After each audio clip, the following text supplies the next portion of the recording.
What's up, hobby maniacs? Rob Bear here today with a look at the new XV95 Ghostkeel Battlesuit. And this is the ninja towel that we've been hearing about for the past like 3 weeks or so since that big white dwarf was spotted, I guess. I don't know, I guess it was like 3 or 4 weeks ago, and it got everybody all fired up for some towel. I'll tell you what, this guy looks pretty decent. We're going to take a closer look at him here in a second, but before we do that, make sure you stay in the trenches, subscribe to this YouTube channel, check out the blog, spikybitsblog.com, and head on over to thelongwar.net. That's the home of the battle reports for exclusive content and early access videos. Become a veteran of the Long War today. So like I said, it's a really saucy little kit. This guy is actually bigger than I thought. I don't know why he comes in this little box, but he's actually kind of chunky, to be quite honest. I mean, normally the base is a little bit bigger. You know, you figure you want this dynamic poses, but he's barely just kind of sitting on there. So I don't know why they chose that particular base to put him on instead of like maybe a 100 mil round or something like that. I'm not sure, but you know, it kind of seems like he's kind of bulging out the base already, so that's really interesting to see. Obviously, there's a lot of cool points to the model.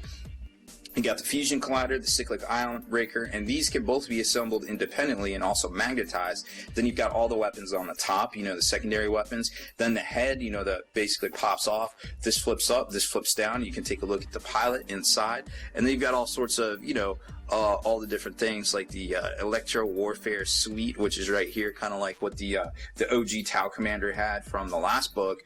And you know, he's got a lot of different options for his back and things like that that we'll take a look at here in a second. So obviously it's a very cool looking kit, a little groundbreaking in its design. We never saw a pilot inside a kit before like this, and it's really cool to see. Now, obviously, when you bust this bad boy open, you're going to get a decal sheet. You're going to get that small little oval base I was talking about, a couple of flight stands and traditional stems for the stealth drones themselves. Then you're going to take a look, you know, we're going to bust out the sprues here. You got 3 big sprues that you can tell just by looking at. I mean, those are some pretty big chunks of plastic right there.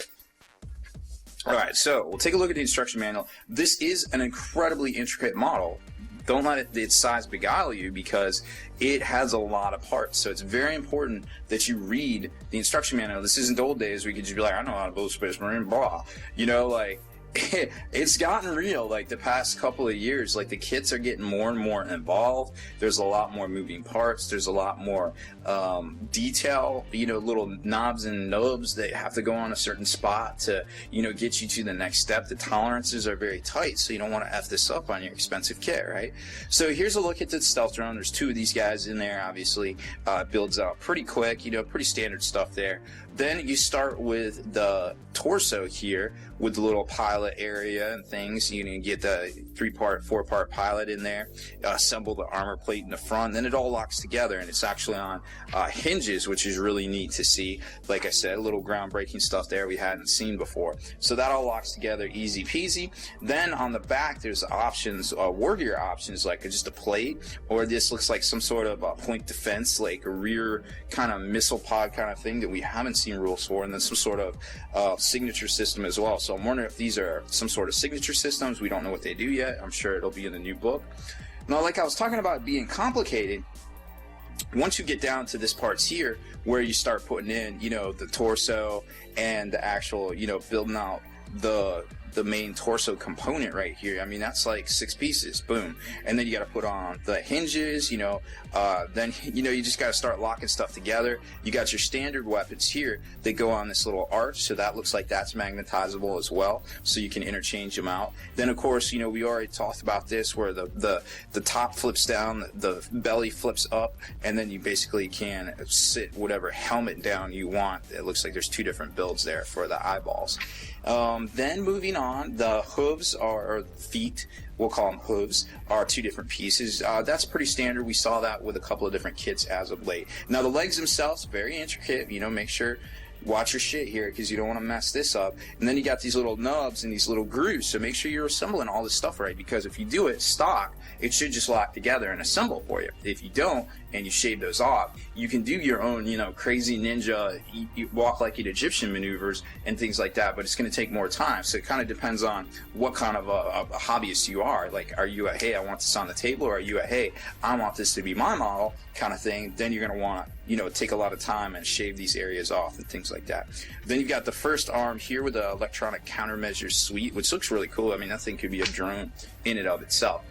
What I like is the little cyclic ion raker has a little like drum-fed barrel that we didn't really notice in the back of it, kind of like a shotty. It's pretty swank. I'm digging that. Then the fusion blaster, fusion collider, also kind of has a rotating barrel. I don't know if it looks like it rotates. It says don't glue it, so I don't know. Haven't put it together yet, but it looks pretty dope. And then of course you can attach both of these via magnets to the arm itself. Now the arm doesn't have a lot of posability, so you're going to want to really be careful there with how you kind of assemble it, because you got the stock thing that locks in here, and then you can kind of twist it, maybe not, just kind of depends. Again, that's going to be something, do you want to throw it on the board quick, or do you want to do your own take on it? Right here too, you can kind of see the torso and the groin area, and then the 2 feet. Then it gives you the idea of how it all goes together. And there's the overall shots of the assembly itself. Now, we've seen these in a whole bunch of different poses, so you know that you're able, you can swivel it here, you can swivel it here, you can swivel it here. You don't need to assemble the legs that way. It's all personal preference at that point, I feel like, So, boom, there it is. Really cool looking kit. Let's take a closer look at some of the sprues. So here's the first one. And this is going to have a lot of those parts. This is your back torso here, which looks really detailed, really well detailed. You got lots of different parts, some of your leg parts, all of your secondary weapons, which are way bigger than what we've seen the traditionally crisis suit weapons. These are way bigger than those. Then you've got a couple of the armor plates and some of the signature systems that we don't really know exactly what they are yet. This looks to be the piece that goes over the neck. Yeah, it is. And that's about all you can see on this one, it looks like. Yep. Next up is the inner kind of torso area where the pilot's going to go, the pilot parts themselves. I'm sure these will sell for a lot on the secondary market. People want to put them, in all sorts of vehicles or robots themselves. Some of the electronic countermeasure suites, some of the parts that go on the back that we're not exactly sure what they are. Some of the leg parts, there's the head, or one of the heads rather, and that looks to be the waist and groin area, part of the middle armor plates for the chest. Over to here we got the main weapons themselves right there, and you can see where the barrel basically spins in both the back and the front of these weapons, the stealth drone assemblies and some of the shoulder pads and the arms themselves, and then gets into these are the little parts that go on basically the underside of the kneecap, for lack of a better description. And then you got some of these there's just a whole lot of parts. These are part of the drone actually, so there's just a whole lot of parts that just kind of go on it like every which way, so it's really cool to see the I don't know, like the design philosophy at Games Workshop has really come a long way. I feel like we never imagined in our wildest dreams to see something like this. And granted, this is only, this kit was copyrighted 2014, so who knew that we would ever see anything like this cool this soon. Now, there's a lot of Gundams and Gunpla and all, that's the whole thing out there. Everybody's got their own thing to it, but to see this kind of, this whole area open up and this coming off, and it really gives great hope to the type of miniatures that Games Workshop can put out, and the kind of things they can do in the future with all their designs. And it's just really cool to see, because if they can do this with these guys, imagine what they could do with rhinos now, or the Horse Heresy, or just Forge World's always bringing the heat too. Like I got that Warlord Titan that I haven't even unboxed yet, just sitting here, and that's an amazing kit. You could tell it was done on a computer, and everything goes together spectacularly. Like, I've never seen a Forge World kit that well designed. Like, it's by hand, and you're just like, oh, what were they thinking? This stuff doesn't go together. It's still going to be a lot of work to trim it up and get it all together. There's pieces on there the size of Land Raiders, but overall, it's the hobby itself and the quality of the miniatures, the quality of designs. They just keep pushing the envelope further and further forward. Maybe there's stuff out there that we haven't seen, as far as quality, and maybe there's quality standards that are already better. But I feel like for what we've seen, we're still progressing forward, and we're not regressing. And that's the thing to always look out for. People are always like, I hope they don't kill off 40K like they killed off Fantasy. Well, no. Like, you'll see the decline in interest. you might think there's a decline in interest in 40K, but there's just a general kind of like people aren't really sure right now. Like everybody kind of wants to see the Horus Heresy, they want to see the Tau, they want to see the book.